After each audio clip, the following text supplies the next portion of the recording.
Hello, I am Sebastian Teo Trio. And I'm Alex Hollingsworth. Welcome to The Hidden Curriculum, A podcast where we talk about all the stuff you didn't learn in graduate school.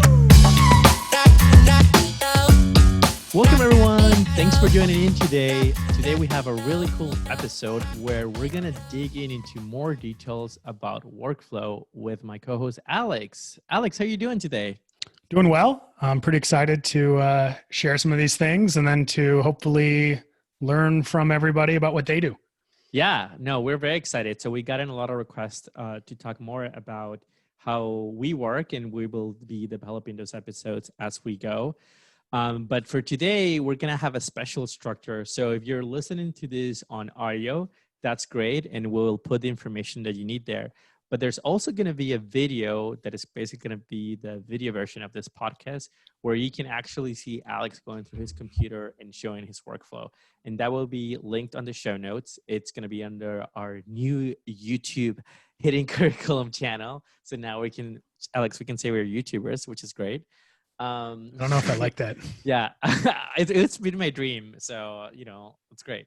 And what else? So that's what we're going to do today. And I think we can dive in. Alex, you want to take it away?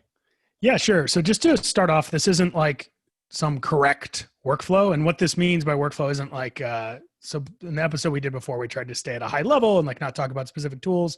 But we had a lot of questions like, oh, how do you use Overleaf and GitHub? How do you use Stata and R? Like, how do you specifically do this?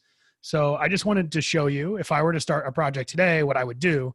And just like any good empirical economist, just like anybody that codes, a lot of this is wholesale taken from other people that had good ideas. Yeah. So I don't want you to think like if there's something really smart in here, it's definitely taken from somebody else.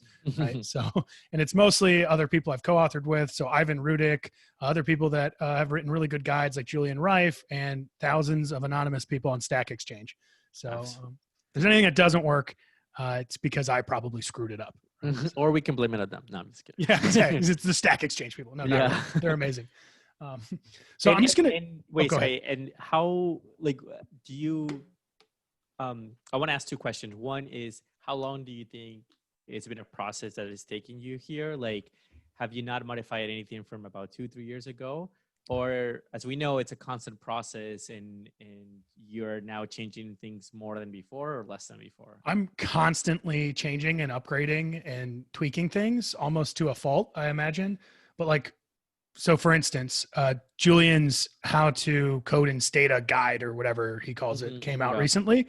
And a lot of that stuff in there I had done before. It was sort of affirming of processes that I found helpful. But one of the things that I didn't know was that you could just save all of your user-written SSC files. So if you use like a user-written function like reghdfe in Stata, well, you could just save that in a folder and have Stata only access that.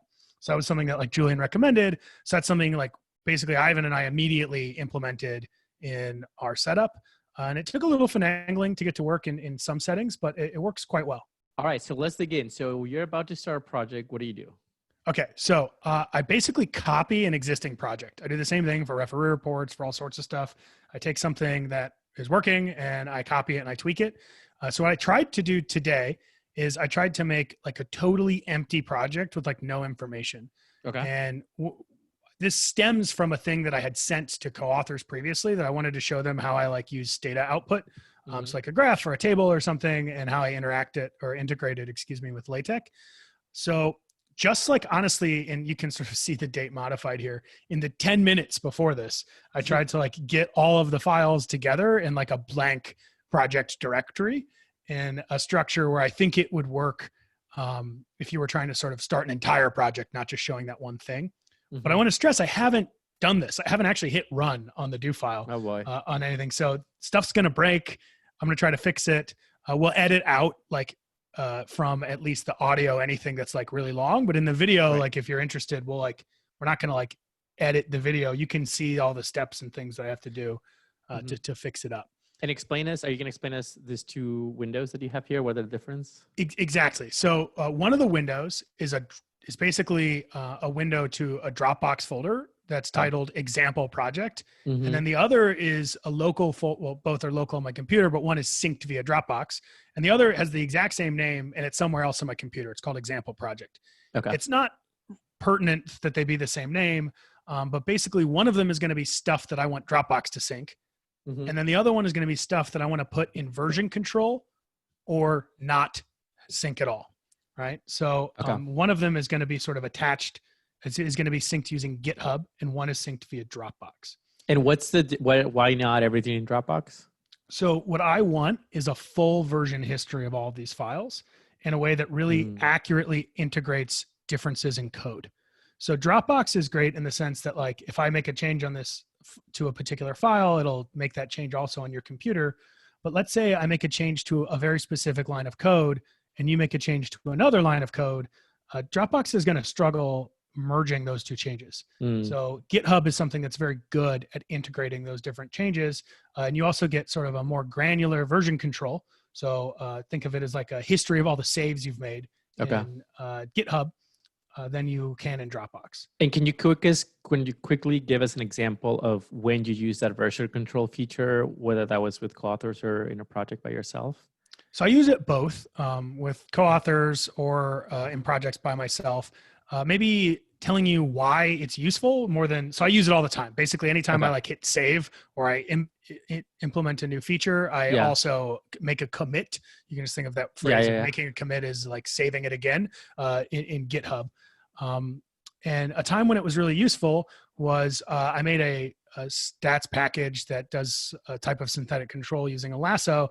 And I really wanted to test out and see if like a new feature would work well on it. So I was able to edit my code with reckless abandon and I totally botched it up. I made a mess of it. And I was just able to be like, oh, I want to go back to like yesterday because it was working fine yesterday. And I was able to sort of go back to that safely. And I sort of had this free sandbox environment in which to work. Gotcha. Okay. Thank you. So that's basically the main setup here. And then I like to write in LaTeX. That's by no means necessary. But if you like to write in LaTeX too, you can think of your tech file as basically a big code, right? You know, it looks like code when you're writing in it. So I put that in GitHub as well. And then I actually use GitHub to sync my Overleaf account. And then I do all of my writing when I'm working with co-authors, at least, typically in Overleaf. So I'll show you how to set that up as well. Awesome. Okay. So I'm going to start with the GitHub folder, which is this one right here. So we're going to send the Dropbox folder to the right. I'm going to put the GitHub folder on the left. And so the GitHub folder is basically has a few main things. It has two project files, one for R and one for Stata. I'll go over what those are here in a moment. If you don't use R, if you don't use Stata, you obviously don't need both of these. And then it has at the same level in the directory, a LaTeX folder, logs, output, scripts, and a temp file or directory, excuse me. So each one of these contains sort of things that are related to those various titles. Probably the stuff you're most familiar with is what's in the scripts folder. So those are things like do files or R scripts. And the output, that's going to be things like figures and tables that will get generated as you create it. And in the LaTeX folder, I have obviously the LaTeX file where I'll be doing the writing, and then also an additional subfolder for reference information. And then what I call a folder called LaTeX extras, which is just like, if you've ever written in LaTeX, you notice there's a bunch of packages that show up at the top. Those are distracting and messy to me. Some of them in particular that are related to importing tables from Stata end up changing the colors in some of these IDEs that I don't like. So I put them in these, in the subfolder that gets sort of read into my LaTeX file. I just think it cleans it up a little bit. Great question. What is a Stata project file? So I'll just show you that now. This is a perfect time. So see this file right here. And what I'll do is I will click this file. So what that does is you see that Stata, it was already open on my computer, so it opened up very quickly. It opens up in a thing called a project manager. And basically you can think of that as an anchor point saying to my computer, hey, my project is located in this particular directory on my computer. So any other file that I'm going to open up after this will know that it's starting in this position. Interesting. And what this does is it allows you to use relative paths rather than global or full paths. So if I want to call a file that's in this, that's just below this example project.stpr, stpr is Stata project file, all I need to do is refer to the folder name. So my scripts, my do files are in a folder called scripts. And the first one is called 0.run_file.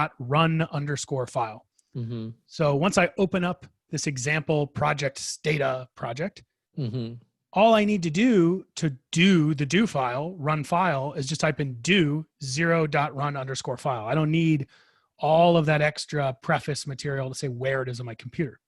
I see. So this is really nice when you're co-authoring, right? I It see. saves you can sort of use the identical code. So is it like similar to created a do file with a bunch of like directory and globals where somebody would change like the first file path? Is that kind of like the idea, or like That's exactly right. So that's what I used to do. I used to have every one of the co-authors that I'm working with add to their profile.do, which is something that gets run each time you start Stata, a little command that says like, on my computer, Google Drive is located here, or on my computer, Dropbox is located here. And then we could all use $Google or $Dropbox or something. Right. Our code would be the same. This replaces the use of globals. Wow. I don't think I knew that. And now I feel like my life is changing. Yeah. So Stata projects is something I also recently learned about from a co-author. And we use R projects quite a bit. And here, at the same time, I'll open up R projects for the R users here. R projects is basically, I'm kidding, just kidding. It's basically the same thing, right? So you can see here, I just opened up this R project file, and then R projects is a little nicer in the sense that it automatically is like, oh, you were in this directory, and it shows me all of the files and folders in that directory. Whereas in the Stata projects one, I have to actually, once I open up the Stata projects file or create it, I have to sort of right click and tell it, oh, please add these files to this project. It doesn't automatically say, oh, everything around me and like sort of under me in this directory in subfolders needs to be added. So that's the only difference really between the two. Interesting. Cool. Okay, so I can now sort of get to show you some of my favorite things. I think the R v Stata debate is stupid. I use both R and Stata, and I call R from Stata. So, yeah, exactly. It's like sacrilege. Everyone's going to be upset. So here, let's just say you're starting a project. The first thing I'd do is I would go in here and I'd open up this sort of Stata projects file. Some place to put your name, the title of the journal, if this is some type of replication thing. I am a Unix user. This is a Mac computer, right? So it's built on the Unix architecture. So I go and figure out where R is on my computer, and I often will download things from the internet using wget. And I tend to use shell commands, meaning in Stata, I'll use something like the exclamation point or literally the word shell to run commands on my Mac. So if you were a Windows user and you tried to run a shell command for a Mac, it might not necessarily work, right? So keep that in mind. Yep. And in order to run R using Stata, you just need to know, well, how would I tell my computer to run R? And it turns out if you were to type this in, this would open up R and run it. Gotcha. Right? And this right here is just like, it's the location of the executable for R basically on my computer. Then I have a bunch of just various global options that are things like, do you want to download data? If this is restricted access project, do you want to use the do files that touch restricted access? Is it slow code? So in this particular example, we won't be getting into all of those differences because there's just one do file to run. But I put those in there to know, oh, well, this is how you would do it. And so, for instance, wait, sorry, what's deprecated code? Deprecated. So it turns out a project I recently sort of submitted code for used an R function that no longer works, but it was sort of relevant. We needed that. The results from that package. So we included the code, but then we like put an if statement around it that was like, by the way, if you tried to run this, it wouldn't work. Gotcha. So, it accessed Google API in a way, and Google doesn't allow that anymore. This is so funny because I just did a replication file and like this local restricted access and the build data like all of those, like I had like obviously a not fancy way of doing it. Just like run this do file if you want that, or run this do file. Yeah, if you that want works though too, right? Like I know it does, nothing has to be perfect. It's just, but now I'm like I can totally see how this is used, like how this is useful. yeah, and we're not going to use any of these things today except for downloads, right? Right. So let's say Right. you wanted to have a nice theme for your graphics and Stata with doing minimal work. There's this awesome package Oh and my scheme gosh. called Blind I'm gonna Schemes. install that right now. Okay. Yeah, so SSC install Blind Schemes and then set scheme, plot plane blind, and then run a little scatter plot. You'll be so happy. Okay. But in any case, this right here will download any type of, so for those who are listening, it's basically an if statement. It says, hey, if downloads global is set to 1, then I'd like you to go in and I'd like you to install these various user written packages. Mm-hmm. And now what's key is that this occurs after, I'm editing the do file right here, so that's the case. After you take off path, you say, hey, Stata, don't access personal plus site or old place. Access this new file that I created called Stata packages. Under this project file folder, because you already specified it. Right? I will show you in a second how to make this. This is one of those things where I was like, oh, I could have done this before, but I was like, I want to do this sort of live so people can see. We're doing it live. Yeah, exactly, right? So people can see the sauce. So this right here basically says, hey, this folder Stata packages only use stuff in Stata and stuff that is in this folder. So if you wanted to use reghdfe, even though that's in my personal or maybe it's in my plus folder, since I didn't download it and I'm only using this folder, I would not be able to use reghdfe. I would have to add another line where I installed reghdfe and ftools and all the dependencies and things like that. And what about the version? Some people like to put like the version. How do we deal with that? You could install the version, but this is actually designed to make sure that your code's replicable in the future. So let's say that, that deprecated issue that I had, I obviously wasn't using this system when we set that up. So let's say in like 20 years, reghdfe is just so different that your old code using it no longer runs. Well, then your replication files won't run anymore. So what this does is this will always say that the files in Stata packages are the ones that I want used. I see. When you would submit this, let's say let's say you have like an AAR or something and you're going to Lars and you're going to get your stuff replicated. You delete actually this download packages stuff. And then you just say, hey, Lars, only use when you're replicating this, the stuff that's in Stata underscore packages, because that's the version that I used. That makes a lot of sense. Got it. Yeah. So let's run this right now. But before we run it, it won't work. So, and this is the thing. You don't really want to run version control on all these different thousands of package files and things, right? Yeah. But you also want your computer to be able to access them by saying, hey, it's in the same folder as where my Stata project file is. So, and if you have co-authors, you want to be using the same versions of all these different things. So how do you do that? So the trick is to create in Dropbox, right, which is this bottom window right here, a folder called Stata Packages. And you download all your things in that Stata package folder. But then in your other folder on your computer where you contain all the scripts and whatnot, you contain a shortcut or a symbolic link to that one. And I'll show you how to do that in hopefully just a second. Okay. So on Mac, it's really easy. You just can open up Terminal and do it. It's also really easy to do on Windows, but I don't have a Windows machine, so I can't show you. So all you do is you type ln-s, and that's just saying, hey, I want to make a symbolic link between this folder. This is like the direct access in Windows, right? I like think an icon. So. Okay. I think I view it like a shortcut, but I'm not sure if that exact terminology is right. So I think that's right. Yeah. And so I'm pretty sure what you do. This is dangerous because I always Google everything. Is you basically can just say, hey, where is the folder that I'm interested in making a symbolic link to? So you go to Dropbox, and I'm calling this example project, and then Stata packages. And what I'd love is to make a symbolic link to my GitHub example project folder right there. Okay. So I'll just hit enter and bam, you can see now in my GitHub, there's a new thing that says Stata packages and it's got that little arrow right there. Yep. Okay. And then I'm going to do the same thing right now for our packages. Just because I know I'm going to need that for later on. I see. And what is there a reason why you have to create in Dropbox and call it from R versus from the GitHub folder versus the other way around? So I want everything, basically I want stuff in my GitHub folder to be Git to be used on it.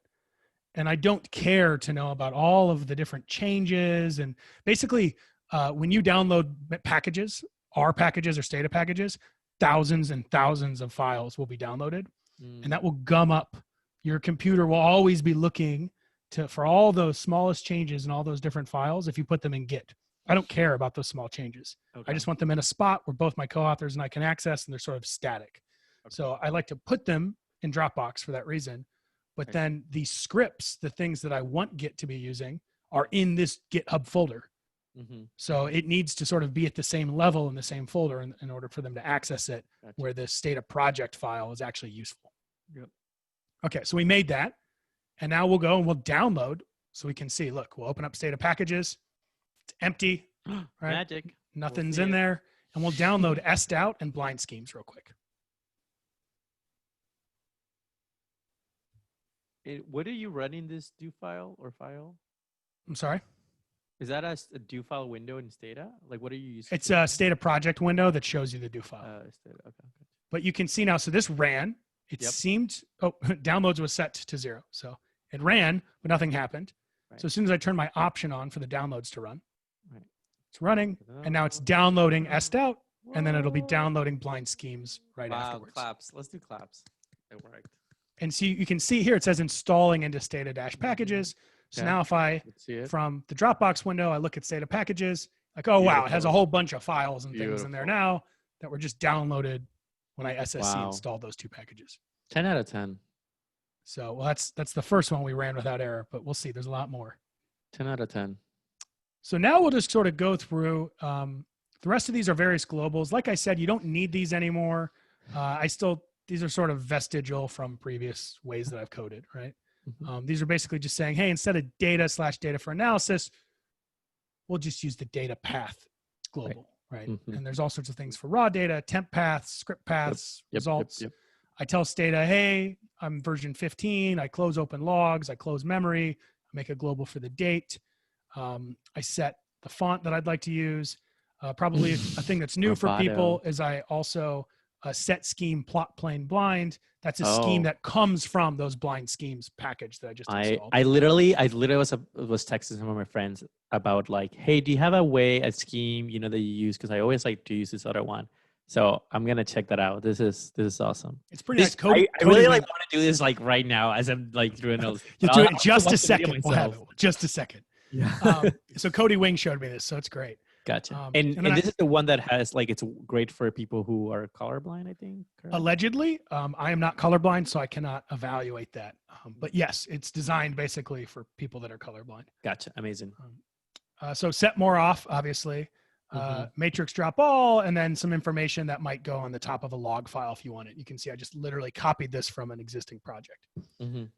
I then basically, this is a master file or a run file, as I like to call it. So this do file that I'm looking at right now is titled 0.run_file. So the next thing is just to run some do files or script files. So if you want to run a do file in Stata, it's really easy. You just type in do and then a path to that particular do file. So here it's just do script path 1.testscript.do, right? And I use that 1 to sort of say, hey, this is the next thing in sort of the list of stuff you'd want to run. Even though I have this particular sort of master file running everything, as I'm editing them or working on them, it's nice for me to sort of know the logical order that they run. The next thing is I just call an R script. So you could use a shell command, and then you say, hey, my computer, run this thing by writing the shell command. And then you have right now I have it set up as a global, but you could just specify the full path to your R executable. And then this option, it's -- vanilla, and then a little caret that are necessary to get R to run, and then a path to the script path that I wrote for R, which just makes a little scatter plot. Gotcha. So go ahead. I was going to say, it seems to me that if you want to use this for a new project or a different project, really you copy and paste, and the only thing you have to change is what commands you need to install. the local for the project name, and that's almost it, right? There's nothing else to be changed. Yeah, and I'm sure we'll run into some error that I've omitted okay. or did something, but I like spent 9 minutes putting this together from an existing project. Gotcha. So you're totally right. Okay. That it's fairly easy to use. So before I run everything, I'll just kind of walk through what's in test script. This podcast is not about how to use, it's not about how to use LaTeX or how to link Stata in LaTeX, but this test script is my code that I use to like show one of my co-authors once, here's how I do stuff. So all the test script does is just opens up the auto data set and makes a LaTeX summary statistics table. I sort of was just like hacking together from existing code that I had. So I wanted to show some features. So like it says like mortality sample, right? But like, it's like cars from the 1970s. Yeah. This is your NASCAR paper, right? This one, no, this one might've been from an opioids paper, but the other stuff, this is all hacked together from various projects. Okay. So it was from the NASCAR paper earlier. Now it's like recently published, by the way, just yeah. out there. Thank you. Yeah. We're very excited for that. Here, actually, notice an error here. So this will produce a text file with a bunch of analysis, let's say, right? Yeah, exactly. And then I run a bunch of regressions, storing things like do these have year dummies or state dummies, like regardless of whether they actually do or not, just to sort of show how that would work. Run some exporting of the results. And then I think I make like a couple scatter plots and save all. Fantastic. Amazing. So it turns out. Oh, why do you save the graphs on PDF as opposed to PNG? No particular reason. Okay. Basically, some places want them in PDF so they're editable, whereas a PNG is not editable. I, for no real reason, prefer I guess PDF's it's infinitely zoomable, so I prefer it because it's often vectorized. Gotcha. Whereas a PDF's like more like a screenshot. Gotcha. Doesn't really matter. No. So I just noticed in that test script that it had like an SSC install coef plot. So I'm going to go in and fix that. Oh, gotcha. God bless coef plot. Yeah. So now I don't actually use coef plot anymore. I like mimic it by like storing all of the different results. Yeah. I kind of slowly moved away from coef plot. It's just not as flexible, but it's a great push in the right direction. Yeah. Okay. So whatever, I'm going to run this right now. And then I'll also, before I run it, I'll show you what's in the R project. The R project is really simple. Probably the only thing that is new to people who use R frequently. So first of all, my co-author, Ivan, hates that I put this clear memory thing beforehand, because apparently that's a sign of a bad coder. So I am a bad coder by including this. Because you're a bad coder. Yeah, yeah. Yeah, and that's where we just lost half the listeners. We won half of them too, you know. Yeah, exactly. It's hard to know. Is basically this changing the location of where the R package is this line right here. So this is just doing the same thing as all those minus personals and adding of Stata packages from the Stata thing. This is just saying, hey, only look in this folder R packages. And then if you don't know about Pacman, get Pacman. Pacman rocks. It's package manager for R. And basically you just install Pacman and then you say, hey, load up this package. And if you don't have it, it'll load it, which is phenomenal. Wow. Wow, you're truly bilingual. Just slowly learning, right? If Google didn't exist, I don't think I could do anything. Fair enough. And then all this does is there's a diamonds data set. It's a lot like if you're a Stata user who uses the auto data set to sort of do minimum working examples. This comes with ggplot. It's the graphics sort of engine that a lot of people use in R. And it's just information about diamonds, like price and cut and quality. And then all I did is I set up a little quick scatter plot of price against carat. And then we're going to save that here as a PNG. Okay, so this is the magic moment, Sebastian. Drum roll. Hit the run file. We'll see if everything runs. So downloads is still set to 1, so it's re-downloading everything. Oh, okay, fair enough. Well, you also have to do that because of coef plot. Well, I guess you don't technically have to because you probably have them installed, but. No, because this is in that, it needs to be in that folder. It needs to be in that folder. So you can see like there's some changes you'd obviously want to make. Oh, such type a font cute graphs. Yeah, it's just so small. The fonts are small, but like they look super clean. Yeah, so hold on one moment. This There was a podcast is sponsored by Squarespace. seems like I forgot to type in .r for the test script. Where did you saw the error though? I didn't see an error. So that's the one thing when you're calling R from Stata, Uh-huh. it just shows you the R output. So it said no such Oh, file or directory, but it wasn't read, and it'll run through the error. I see. Yeah. So you need to be diligent. Like right now, I'm not saving a log file, but Right. saving a log file would be a good Yeah. way to test something. I'm not really a fan of log files, but that's something I shouldn't say out loud.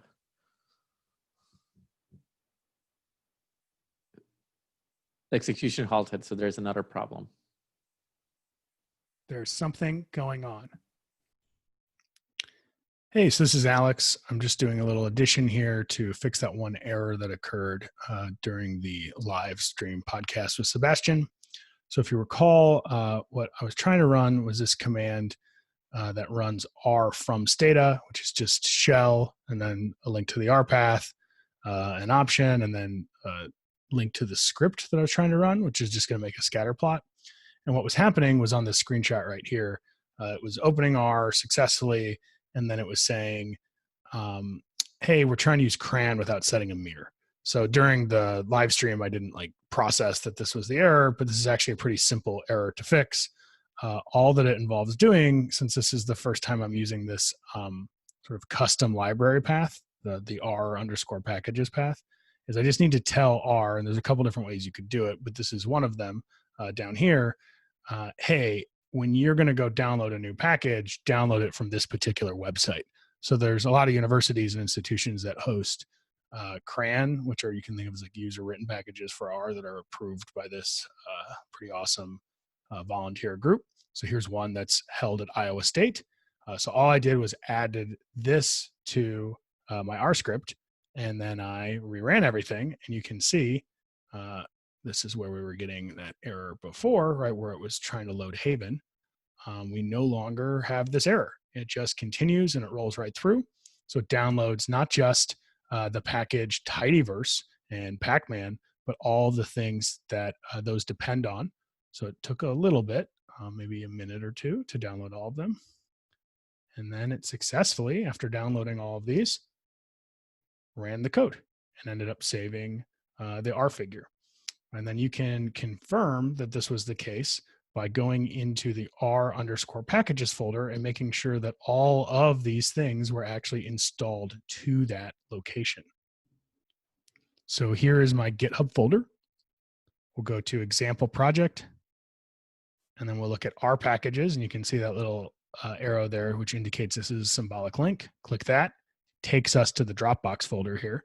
You can see that this downloaded all of these different packages from CRAN. So this is one of the reasons you want to use Dropbox to organize these things, or some non sort of Git folder, because there's a lot of stuff to keep track of, and you don't actually care because you don't care about small changes to these because you won't be making small changes to these packages.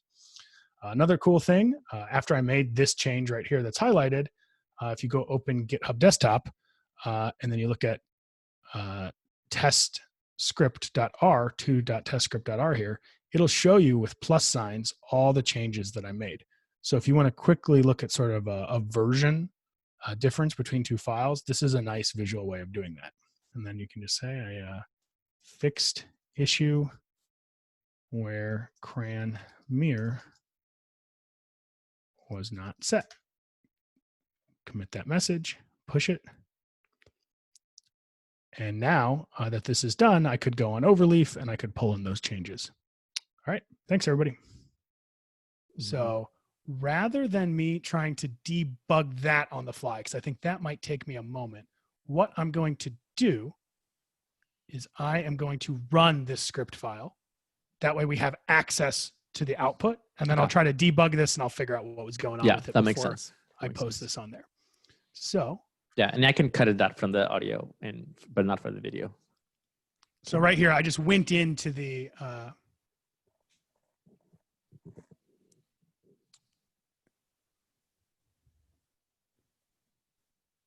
R file, and I'm just highlighting and running the things that I would like to plot. Bam. Okay, so that worked just fine. I just spelled diamonds wrong in one spot, but that ran. So now to make sure that everything ran appropriately, all you need to do is go look in your output folder. Right, to see what they And created. see if everything is in there. And it does turn out that everything is in my output folder. So I like to use this quick look to go through things really quickly. So there's the coef plot. There's a very important table. There's the figure I made in R. Fancy. There's some scatter plots. And we could just end this now and look at everything on LaTeX locally, which I'll do first. Okay. And then I'll show you how I use Overleaf if you choose to use Overleaf. Okay. Wait, so and a quick question. Go ahead. Yeah, so all of this has been created on the Git folder, and then you copy and paste it to the Dropbox, or what? No. What happened? Okay. No. So the integration with Dropbox only occurs with the things that I choose to save in my Dropbox folder. Okay, so you've done a bunch of analysis, and eventually you'll go back to the code and you'll say, save this output in the Dropbox folder. No. I will not put stuff in the Dropbox folder. Okay. So all of the output also lives in Git. It makes more sense for the output to live in Git if you're going to want to run your project in Overleaf, because Overleaf's going to absorb pull all the output from Git. So then why do you have an output folder in Dropbox? I accidentally made one. Oh, okay. That's a good catch. Yeah. I should not have had the output folder. Gotcha. No, that makes sense. But you could easily keep it all in Dropbox. There's no reason you couldn't do that. Right. Yeah. So for those of you listening, keeping him honest, guys. Yeah, exactly. Hey, I said there might be errors, right? So I just have a LaTeX file open now. It first imports a bunch of functions and packages and stuff that I like. It creates a table of contents, and then it imports and basically formats those figures and tables that I just created. So we will hit build real quick. So this is all local. We're not on Overleaf or anything yet. And this should be, there we go. So it's got a table of contents. It has all that stuff that I just produced, all sort of ready to go. Another round of applause for Alex. This was nice. That was magic. All right. So I'm going to delete all this stuff that I just created. The sort of, if you use LaTeX, you might be familiar with that sort of. A bunch of crap. Yeah, bunch of crap that gets created. No offense to the text creators, but a bunch of crap. Yeah, I'm sure it's all useful. I find if I delete it, stuff sure breaks. It's all useful. So we'll just say that our analysis is done. We don't need to do anything anymore. QJ, here we go. Yeah, ready for the example project where I regressed price on MPGs, QJE, 1972. Let me just exit out of everything. So we've got a clean screen here. Okay, so how am I going to get this to Overleaf? Yes. So if you are a fancy Git person, you probably don't use GitHub Desktop. I like GitHub Desktop because I'm not a fancy Git person. And this is basically a GUI for Git. So you can see— What's a GUI? What's a GUI? A graphical user interface, or maybe just graphic. I don't know if the ICL. It's a interface. It's like Windows for. Yeah, you could point and click and do stuff rather than needing to be Keanu Reeves in the Matrix or something. Hey, happy birthday, Keanu Reeves today. He's Canadian. It's his birthday? Yeah. That's wonderful. Is he Bill or is he Ted? What do you mean? Well, first of all, what do you mean? What do you mean? Bill and Ted's Excellent Adventure, Keanu Reeves. Oh. First and greatest movie. Maybe not first, but greatest. I certainly. Don't think I've seen it. I'm sorry. I apologize for my behavior. I mean, maybe the only better Keanu Reeves movie is Point Break. Have you seen that at least? I still haven't seen that either. It's where he's an Ohio State quarterback that then decides to join the FBI and then infiltrates a group of bank robbers who are also surfers. a true Keanu Reeves movie. Keanu Reeves is amazing. How one of the number one quarterbacks in the nation could ever not be known that he joined the FBI? I don't know. It's like a central plot hole in the movie. Yeah. All right. Sorry to everyone. We digress. Yeah. In any event, this is basically the save portion, right? So these are all the files that I made changes to. A lot of them were created for the first time. So you can see it's all green. Anywhere where I would have made additions to a file, it would have shown up here. Okay. So all I need to do is just type in some message like, this is the first upload of these files or something, or made a change. Oh, this is the commit part. I see. That's a little message to yourself to remind you what you did. A lot of my messages are just commit or silly things, but you should probably use that as an opportunity Right. to add more things. So you could see your whole history of commits right here. So I just made this, like 40 This is minutes where ago. So maybe there's a not a good big idea history. to be to like put like results from today's date, and then Yeah, or if you made a change, you were like adding new fixed effects or like any of that kind of stuff. I think the date information is like implicitly saved. Oh, okay. But in any event, this is now on Git. It's saved there. So let's pull up Overleaf. So does Overleaf have a desktop app? No, right? I don't think so. I mean, basically what I was just using LaTeX was Overleaf's desktop app. Sure. Because I could like make edits to the LaTeX file, the .tex file, and then that would show up in Overleaf. Okay, gotcha. So all you need to do in Overleaf is, I guess first when you're creating a project, I can show you that, is you can go and hit new project, import from GitHub, and then select your project in your GitHub repo. And it's quite nice. So I did that right before this call, 39 minutes ago. And pause. So, and if somebody is GitHub averse, they can also just import from Dropbox folder, I think, in Overleaf. Correct? Exactly. Or you can just, like I have a co-author that likes to drag and drop and upload new output into Overleaf. Okay. That works too. Gotcha. You don't need to use all these tools. Yeah. I'm just kidding. No, it's fine, right? There's no shame involved. No, I know. So the only thing, full disclosure, I don't use Overleaf. Like I've used to before, but I do use it. So like, don't think that like, you have to do these things. Obviously you can. Yeah.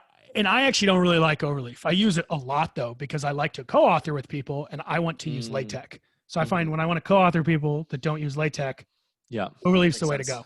Yeah. But if you're co-authoring with somebody that loves Git and loves LaTeX, just use those two things, right? So this sort of this thing right here is just like extra bonus if you want to use Overleaf. So it's a key though, when you make changes in Git, you want to pull those changes. You want to make sure Overleaf has those changes. So you just go over to sync and you GitHub sync. And you can see my recent commit. This is the first upload of these files. And I'll pull those changes in. And when it's a really big, you made a lot of changes or you have a big project, this might take a little while. I actually have had this fail a couple times. So every time you commit, you have to pull? If you want to have those changes like sort of present in the version you're editing. A cool thing about GitHub is that like if I'm editing the top part of a document and you're editing the bottom part, we could like do that till the cows come home and then merge at the end really easily. So you don't need to be always working on the most up-to-date version of the document. If you're editing the literal same lines, you're going to run into problems. You're going to have merge conflicts.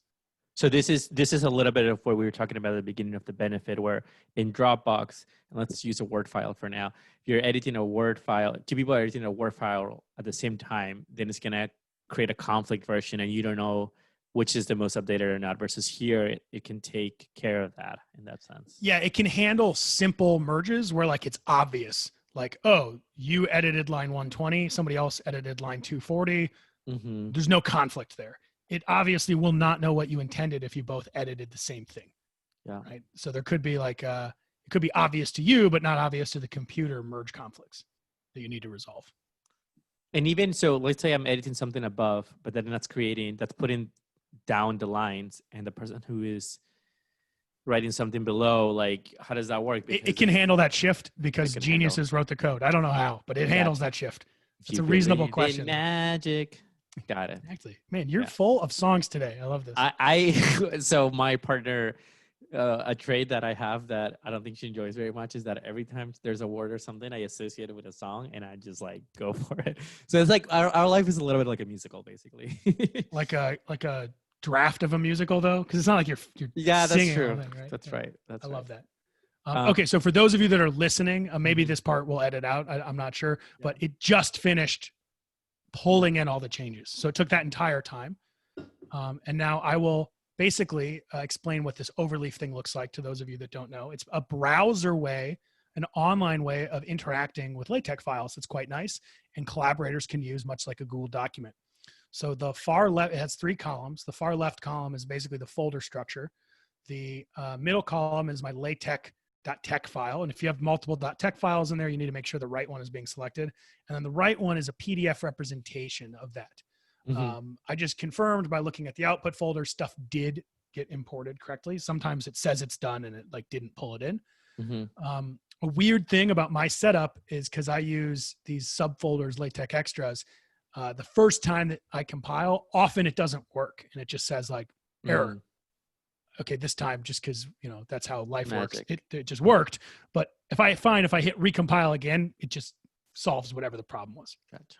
But here you can see that PDF that I built and made on my computer was deleted. It was never uploaded, but I was able to recreate an identical PDF using Overleaf. And I work a lot from an iPad Pro, and I find that Overleaf works great on an iPad.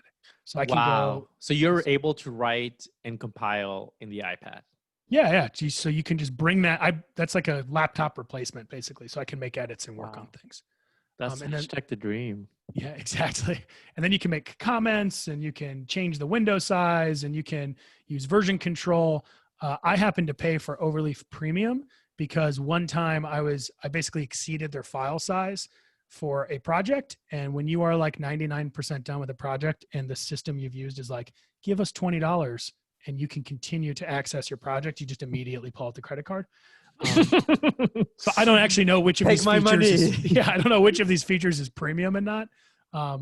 But you can have version control, and like I could turn on track changes. So you can have all sorts of nice features that if you're a Microsoft Word user, you're maybe more familiar with.